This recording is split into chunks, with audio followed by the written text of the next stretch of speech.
자, 에어팟 프로 이야기 또 하려고 그러는데요. 벌써 에어팟 프로 이야기가 4번째네요. 발표 때 한번 했고 출시되고 나서 바로 잠깐 짧은 리뷰를 했었고요. 그리고 노이즈 캔슬링 이야기까지 했는데 이번 이야기로 좀 정리를 해보려고 하고요. 이제 에어팟 프로 많이 사셨죠? 저 출시날 애플스토어 갔더니 와 정말 발 디딜 틈 없이 사람이 많았고요.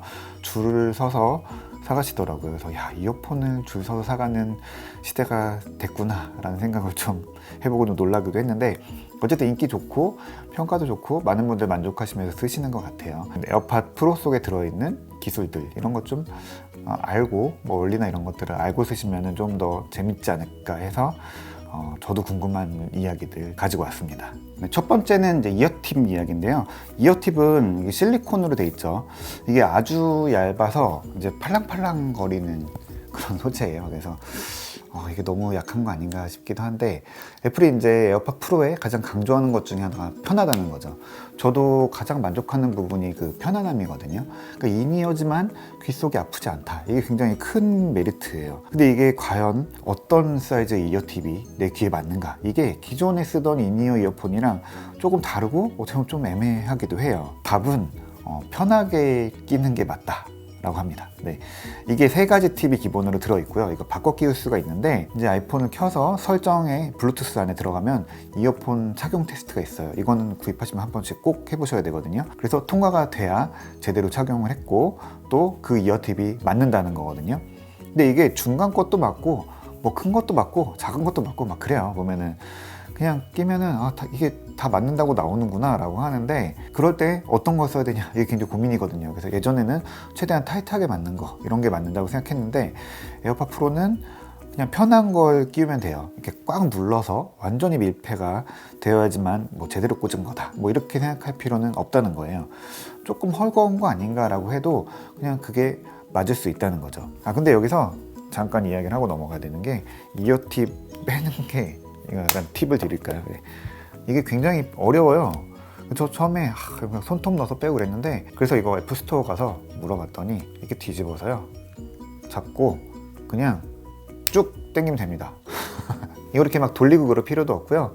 그냥 끼고 뚝 잡아서 빼면은 빠져요. 이게 굉장히 저도 무서워서 처음에 손을 벌벌벌 떨고 막 그랬는데 겁먹지 마시고요. 그냥 쭉 잡아서 빼면은 됩니다. 다시 이제 왜 헐겁게 꽂아도 되나 이야기를 해볼게요. 이게 에어팟의 노이즈 캔슬링 때문이죠. 이게 2번 이루어지기 때문이에요.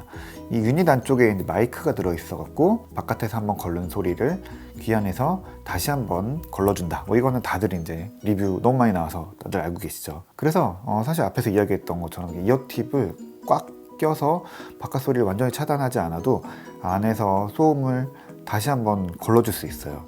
그래서 패시브로 이제 막 틀어막고 이러지 않아도 처리를 충분히 할 수 있다는 거예요. 그러면서도 이제 소리가 새어 들어가지 않게 처리할 수 있는 거죠. 이 실리콘 팁이 사실 보통 되게 싸구려로 꼽히는데, 이 실리콘 팁은 좀 좋은 것 같아요.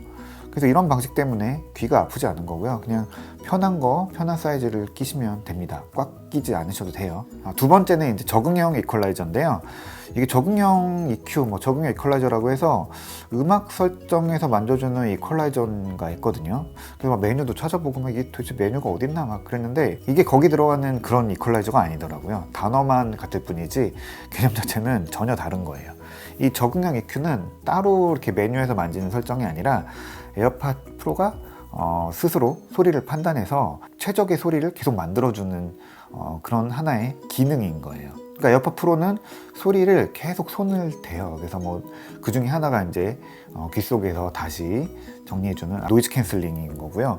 또 하나는 귀 속에서 들리는 소리를 인지를 해서 소리가 제대로 귀에 전달되고 있나, 지금 이 소리가 제대로 나오고 있나, 이런 거를 계속 모니터링을 하고 있어요. 사실 사람의 귀 모양은 다 달라요. 그래서 그 가장 보편적인 디자인의 이어폰이 항상 나오긴 하지만 누군가는 잘 맞지도 않고, 누군가는 귀가 너무 아프고 뼈 속에 안에가 튀어나와 있고 이런 게 다 다르거든요. 그래서 소리가 모두에게 똑같이 전달되지 않는 경향이 있어요. 특히 이제 저음 같은 게 귀 끝까지 이게 잘 들어가지 않고 중간에 튕겨져서 다시 난반사에서 나오고 이런 경우들도 굉장히 많아요. 그걸 모니터링을 해서 제대로 전달되지 않는다고 하면 저음을 좀 더 강하게, 아니면 고음을 좀 더 날카롭게 이런 식으로 에어팟 자체가 스스로 소리를 만들어내는 거죠. 그래서 최적의 원래 들려주고 싶던 소리가 그대로 전달될 수 있도록 이퀄라이저를 계속 실시간으로 만져주는 거예요. 그래서 이게 적응형 이퀄라이저다 라고 부르는 거예요. 그래서 우리가 만지는 기능 아니다 라고 알고 계시면 될 것 같습니다. 세 번째는 마이크인데요. 앞에서 얘기한 노이즈 캔슬링과 적응형 이퀄라이저가 사실 핵심 기능이잖아요. 그래서 이걸 할 수 있도록 해주는 거는 안쪽에 들어있는 마이크예요. 이게 기존에 유닛 안쪽에 마이크가 들어가 있는 이어폰은 저는 사실 본 적이 없는데 에어팟 프로에는 들어있는데 잘 보면은 보이지 않아요. 네. 보면은 이 안쪽에 있는데 우리가 볼 수는 없고, 이게 애플이 공개한 구조도를 보니까 드라이버가 있고요. 그 앞쪽에 마이크가 딱 있고 그 앞에 이제 마이크를 잡아주는 가이드가 있고 뭐 이런 식으로 구조가 되어 있더라고요. 그냥 표현하기 위한 도식도인가 보다라고 했는데 실제로 딱 맞고 있는 거예요. 이게 아이픽스 같은 데서 이제 해체한 걸 보니까 정말 드라이버 바로 앞에 마이크가 작지도 않은 게 딱 자리를 잡고 있는 거예요. 그럼 이게 소리를 막지 않나 라고 했는데, 소리는 그 바깥쪽으로 통해서 나간다고 해요. 그렇게 뭐 지향성을 갖도록 했고요. 또 마이크로 계속 모니터를 해서 조정을 하니까 뭐 전혀 앞에 뭔가 가로막고 있다 뭐 이런 느낌이 하나도 들지 않죠. 그 대신에 마이크는 그 자리에 있어야지 가장 최적의 소리를 들을 수 있으니까 그 자리를 주게 된 거죠. 참 이게 희한한 구조예요. 그리고 이제 통화할 때 쓰는 마이크는 아래쪽에 있긴 한데 사실 이렇게 막혀 있어요. 그러니까 기존의 에어팟들은 이렇게 아래쪽에 구멍이 있죠. 그래서 일로 목소리를 들었는데 이건 이제 바깥쪽에 있어요. 바깥쪽, 그러니까 이 가운데 있지 않고 이 테두리에 있는데 저 또 안쪽에 있나 했더니 안쪽이 아니라 이 바깥쪽에 있어요. 그러니까 귀를 꽂으면 바깥쪽에서 소리를 듣는 거죠. 잘 들릴까 그랬는데 이게 이제 지향성을 띠고 있기 때문에 입이 방향이 어딘지 계속 체크를 해요. 그래서 이 안에 들어있는 모션 센서랑 마이크가 계속 이제 입이 어느 방향에 있나 이런 거를 체크를 해요. 이거는 기존 에어팟도 그런 식으로 처리를 하긴 했는데 어쨌든 에어팟 프로도 그런 게 잘 돼서 통화할 때 목소리 굉장히 잘 들리죠. 어쨌든 이 안에는 이제 마이크가 3개가 들어있고 굉장히 3개가 잘 조화롭게 쓰이고 있는 것 같아요. 그리고 이제 마지막 네 번째는 프로세서인데요. 결국에 이제 이 노이즈 캔슬링 적응형 EQ가 에어팟 프로의 가장 큰 특징인 거잖아요. 그리고 이거를 할 수 있게 해주는 거, 결국에는 이제 고성능 프로세서가 필요하거든요. 그 칩이 이제 애플이 H1이라고 부르는 칩이에요. 이 안에 뭐 오디오 코어가 10개 들어있어서 뭐 소리를 다양하게 처리한다 라고 얘기를 하거든요. 에어팟 프로에 처음 쓰인 칩이 아니라 이 2세대 에어팟에도 H1 칩이 들어갔어요. 그래서 이렇게 같은 게 들어간 건가 라고 했는데 이게 또 알아보니까 완전히 같은 칩은 또 아니더라고요. 그러니까 기본적으로 H1의 특성을 갖고 있지만 조금 더 에어팟 프로에 들어있는 칩이 조금 더 고성능 칩인 거더라고요. 이게 뭐 음질을 결정하는 게 다른 게 아니라 이게 딱 컴퓨터 CPU랑 똑같아요. 멀티코어를 쓰는 이유가 한꺼번에 여러 가지 일을 효과적으로 처리하기 위해서잖아요. 이 H1 칩도 에어팟 프로에 들어가면서 좀 더 동시에 처리해야 될 게 많아졌죠. 그러니까 노이즈 캔슬링도 2번 해야 되고 또 적응형 EQ도 해야 되고 뭐 이런 식으로 할 일이 더 늘어난 거잖아요. 그래서 또 이거를 뭐 1초에 200번씩 계속 스캔해서 처리해야 되니까 그런 걸 다 처리할 수 있는 별도의 CPU 코어를 하나씩 다 나눠주는 거죠. 그래서 할당을 딱 해주기 때문에 실시간으로 딜레이 없이 모든 게 다 처리가 되는 거죠.